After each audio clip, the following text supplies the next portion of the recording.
Hello, in today's quick tutorial I will show you how to cancel your Shein order. So you will go into your Shein application and you will go to your Me section down below in the right corner.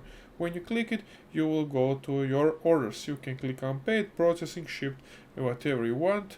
I will click unpaid and I will go to all orders because I don't have any orders. So if you have an order that you want to cancel, you will have it here by all orders and you will have it here.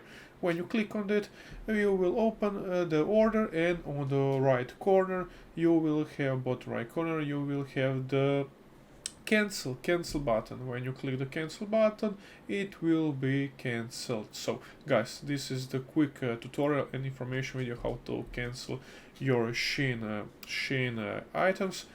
So if you enjoyed this and it was helpful, please leave a like. If you need something else, subscribe, and see you in the next one. Bye.